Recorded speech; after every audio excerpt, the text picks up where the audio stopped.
Welcome to Transfer It Ilocos. Today, itutur namin kayo sa aming store. Ito ang aming show window sa left side, which is yung nakalagay is yung gift ideas. Effective po rito is yung mga bags and mugs with customer design. Bali, ito naman yung show window namin sa sublimation na pinapalitan po ni Sir. Bali, ang nangyari po dito is papalitan na lang po namin ng Pilipinas na jacket, which is ito na po siya ngayon. Bali, pansamantala lang po muna ito since magpo-propose po ako ng designs regarding po sa destinations po na sublimation. Ito naman yung pillow namin na 11-18. Mas effective ito compare sa pinapang-alternate namin na 14x14 pillow since mas affordable to kasi 99 pesos lang.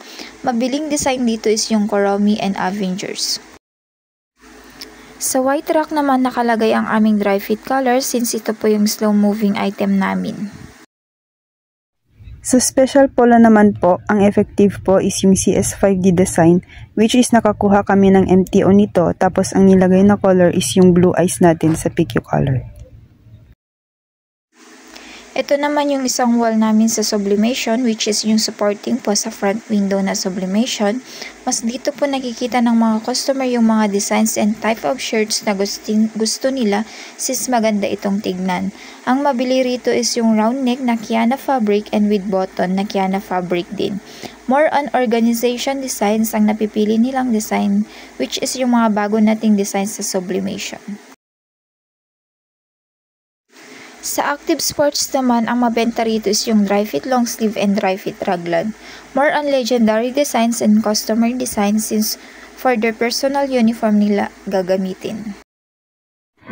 Sa bestseller naman namin, effective po dito yung stainless tumbler. Suggestion ko po dito ay palitan na lang po yung design sa shirt and bags para maiba naman. Magpo-post na lang po ako ng design na pwede dito. Dito naman po sa Hot Deals, mabenta po yung family shirt, pero yung sa group shirt po is konti lang po yung nabebenta namin. Kaya suggestion ko po is more posting pa po dito. Sa Young at Heart naman po, mabenta rito yung Labubo design since yun din po yung uso ngayon. Suggestion ko lang po rito ay alternate design din sa mga designs para di maumay ang mga customers po. Dito naman sa Glass Tower event, konti lang yung nakukuha namin na benta dito since luma ng tignan. Kaya ang suggestion ko po rito is mapalitan po ng mga designs at ang mailalagay po dito is yung mga latest products natin for giveaways para sumadbay din po sa uso yung mga souvenirs nila. Sa gift ideas naman, mabenta rito is yung net cup, stainless tumbler, and mugs with our own design and customers design naman po. Sa design it yourself, effective dito ay yung mga acrylic keychains and pouches. More on customer design since customized for their souvenirs and gift po. Sa jacket wall, nandito po ang bomber jacket, detachable, parka jacket, varsity, and hoodie jackets. Sa jackets, mabili po dito ang bomber jacket with hood, especially po sa black. More on government yung bumibili nito since embroidered service and DTF print yung gusto nila. Suggestion is ilalagay sana ang embroidered design sa mga samples for local government logos para mas mattrack po yung mga customer na magpapagawa. Bali, ito na po yung hanging cabinet po namin. From professions to workwear na po yung nilagay po namin. Dito naman sa workwear, hindi din masyadong napapansin kaya konti lang ang nabebenta namin dito. Kaya ang gagawin ko po is for posting po lahat para po maging effective. Sa Glass Tower naman, mabili po rito ang aming mga plakes and tumblers. Bali wala naman akong concern dito since maayos naman pong tignan. Bali madadagdagan lang po yung mga boxes bundle. Nandito naman po ang power table, nakalagay po rito ang PQ color and color stripes. Mabenta po rito ang PQ color plain, power for uniforms. Bali mapapalitan lang ang plastic nito na ni-request para mas magandang tignan.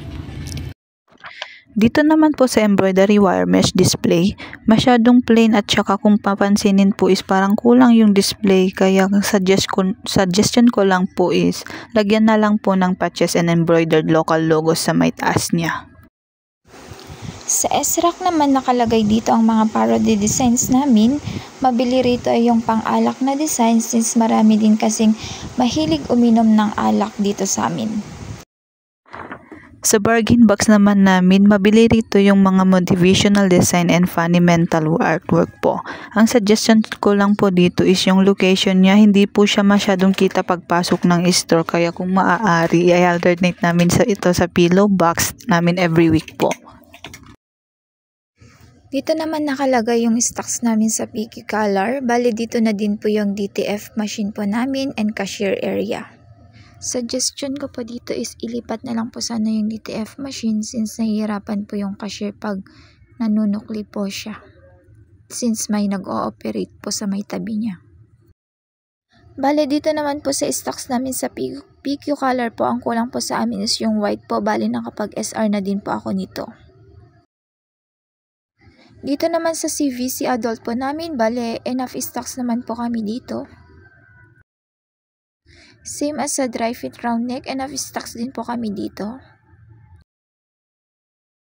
Sa other garments naman po like jackets and dry fit color, enough stocks din kami nito. Same as sa pillow po namin na 9 by 12, 11 by 18, and 14 by 14, enough stocks din po kami dito.